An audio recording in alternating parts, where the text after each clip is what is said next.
a prelude to what we're going to be talking about today, how a woman and a child lives within the violence and, what entails after that.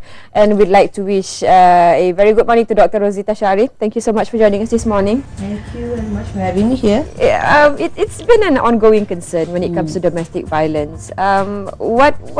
What deters the women from breaking free? There are so many factors behind it. Yeah, good morning to the audience as well. Thank you for that. Thing is, when a person receives this violence, domestic violence, especially spousal violence, what happens is that they lose their self-esteem, and because of that, they feel that they deserve to be abused. And in most cases, people that has been abused have witnessed abuse before that, maybe. And research has been made that a boy who witnessed the father abuse the mother will end up becoming an abuser himself, or he will abuse the woman in his life, including the mother, the sisters, and the women in his life. And for the girl who grow up from an abusive environment will end up become a person that is submitting to being abused, because she feels that is what she deserves. She got it, like monkey sees, monkey do. Monkey does, what people say. Yeah. The thing is that feeling of I'm not worthy. I'm not worthy of anything, and the feeling of the feeling of needing so much to be liked, to be loved, that they actually translate that, they actually interpret that being loved is, you have to actually hang on to a person that maybe is a husband or maybe is the father. And when somebody is being abused, that person's self-esteem has been robbed. So when it is been robbed, then what else left there? The people who are very famous in this world, the story of the celebrity has been abused, right? And she is so famous, but yet she was not able to break free. And I quote this, Tara Banks has gone through that same abusive relationship.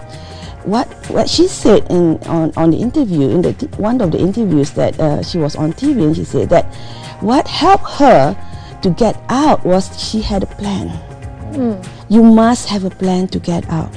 Nobody in this world, come into this world, deserve to be abused. And if you are in a relationship, how do you know that you are in an abusive relationship? How do you know? If you are always in a relationship whereby you have to tiptoe, like you are walking on a landmine, where fear is the dominating factor in your relationship, that you have to watch what you say every time, that is a sign of abusive relationship. When we look at the abuser, and you're mentioning celebrities, of course, one of the more famous cases would be the Chris Brown reality thing.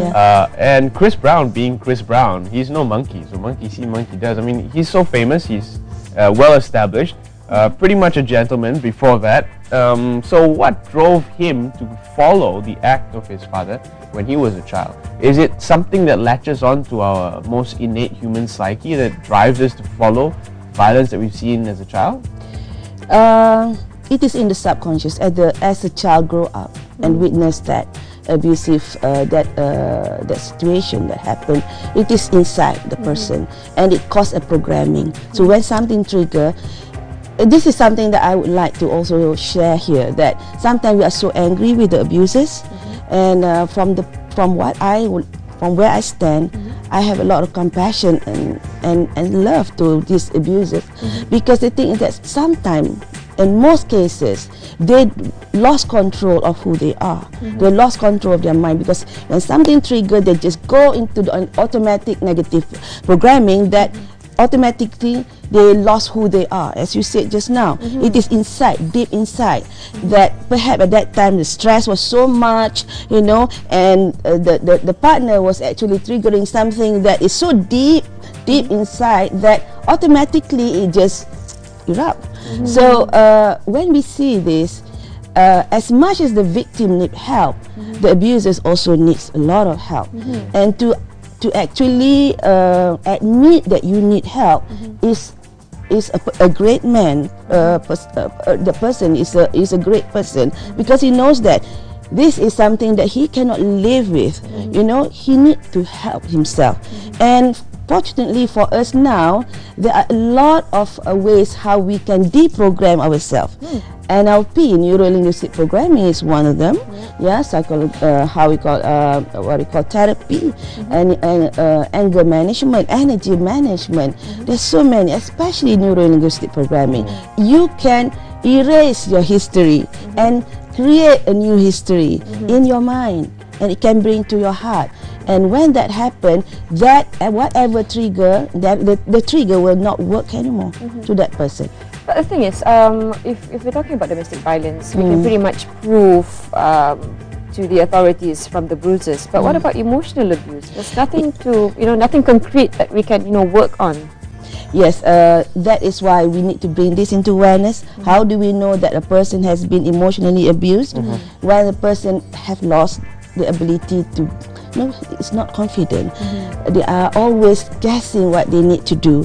That is a sign tale of a person who have been emotionally abused, because the person will always having to please the other person so much, and then when they talk, they will talk in a way whereby they do not have any confidence, and you can see from their way how they are, the way they carry themselves, their faces, and how that we can see that. And as community, we need to be more aware. And I know that in Malay culture, we say that jangan jaga kain orang lain, right? But I think is that it is important for us, because the thing is that all these victims and all these abusers, they do not have that control at that time, especially the victim. They do not know how to get out. So people like us who can see the sign tale, the telltale of this thing, we need to come forward. We need to offer, but know that people who have been abused will not admit that they have been abused. No, having said that, if it happened to a high profile a woman with a very solid career, who has distinguished positions in corporate sectors, they wouldn't want to go around admitting that something's wrong back home. So how do you channel that energy, channel that will to keep it silent to a will to break free? The thing is, please feel that you deserve better life. The way out of a trap is not about, if it is like a room, that trap is like a room, there's only one door. The door is not pushing out, the door is pushing in. Go deep inside of you and see yourself that you deserve a better life. Tell yourself that I am deserving a better life. I deserve to be loved, to really be loved. And I love myself. Keep on telling that, because what you need to do is that you need to change that programming that's happened inside of you, that subconscious programming that is so deep inside. Maybe when you were small, maybe it is from your DNA, right? It can be passed, right? And then you need to bring that feeling that you really deserve the beautiful life, the beautiful spouse, the wonderful person to take care of you.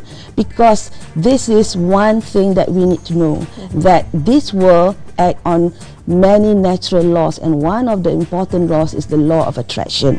What happened to you today, you attract it into your life. I'm sorry, maybe you don't find it, this is something that you like to hear, but it is, yes. Because whatever happened to you in your life, you attract it into your life by the thoughts that you create in your mind. So when a child grow up in that environment, seeing that maybe from a movie, maybe looking at another neighbor, and that come into the mind of a child, that programming, that thought, and that thought will snowball and snowball and snowball. And what happens is that the person will take a decision that I deserve to be abused, in a way. So before the snowball becomes an avalanche. Yeah, well, that is really scary, and we see that happen in society. And there are way too many dramas on TV which show this sort of behavior. Yes, of course. We're going out to the public right now to take a look at what you have to say about all this. Let's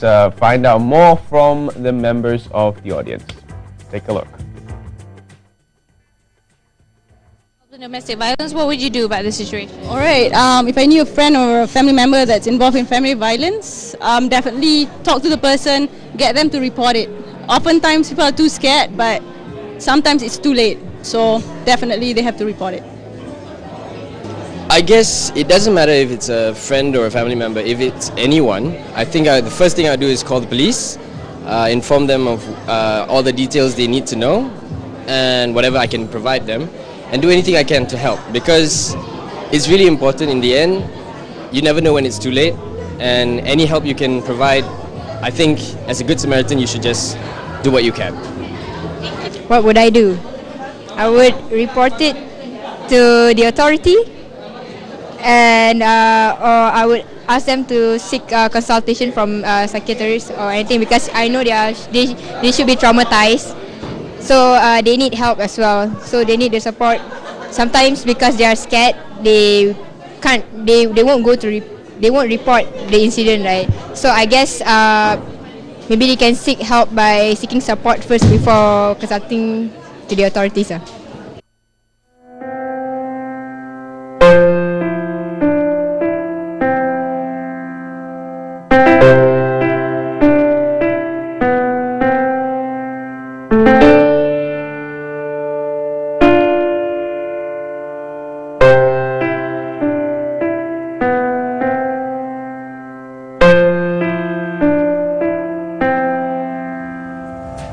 It's a very interesting PSA. Yeah, but the word fear has been mentioned time and time again.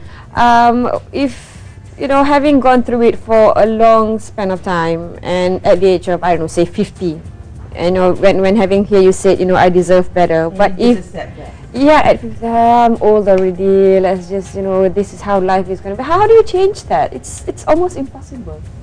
Not impossible. It is difficult, yes. It is not impossible. Just remember that if this continue, it will not end, because the thing is, we have children, and the abuser will go to the child or our children, and our children is witnessing this.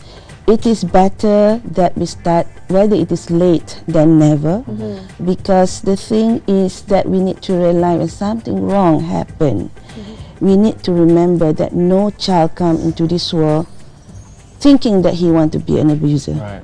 Right? Nobody.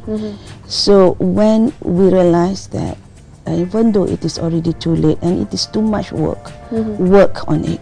Because the thing is that if it is not for us, it is for our generation. We do not want to be in our generation, to be in that kind of generation, because it is a vicious cycle.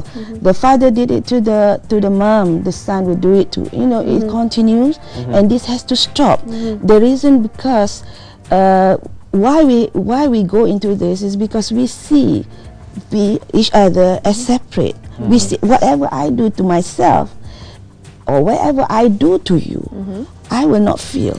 That's what we thought. But the thing is that that's not true. Our spirit will suffer. Our heart become hardened. And when that happens, the whole world become a bad place for everybody to live in, including us. That's why we need to realize that you and me, we are not separate. We are one. And the separation is why we understand it as separation, because we live from the place of ego, that I am, you know, it is for me, it is for me, it is for me.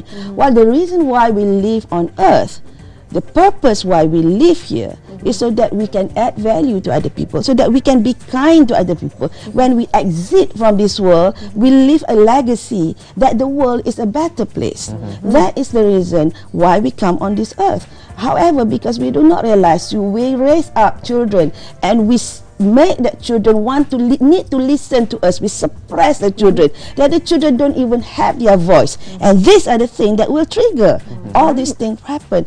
Anything that comes from the place of lack of love will cause all this manifestation. Domestic violence is just one of them. We can see violence in office. We can see violence in politics. We can see violence in countries. We can see violence in this whole world. This need to stop. We need to go back to love and respect. I love you. Yeah, I love you because you are a beautiful creation of the Creator. And I love you and I respect you. That's how we treat each other. Then on the road, we love and respect that the driver in front giving the signal, and we give that person the respect to go first. We are not in a hurry. Why do we have to cut when the person is giving the signal to move into the next lane? So these are the things that we need to remember.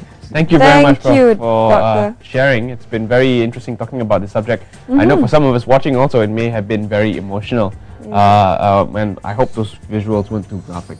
Yeah, and of course, you know, we got to start making excuses for the abuse, and you know, start making excuses. This is for the sake of course, you know, the children, and of course, like Doctor said, you know, a lot of things entail after that, so it doesn't stop there. Thank you very much, Dr. Rozieta. We hope that will inspire a lot of people who are in the same situation to make that difference that we all much need. And that's a big plus. The domestic violence laws in the country have gotten much better. I remember a point in time where it was actually not possible for a wife to report a domestic violence incident because there was no laws protecting her. But now it's so different. Anyway, brush more, smile more. That might make the world a better place. More smiles. So we're going to see more stories on Hot Happenings with Azaria. We'll be right back with the Dance Academy intake from Aswara. Don't go anywhere.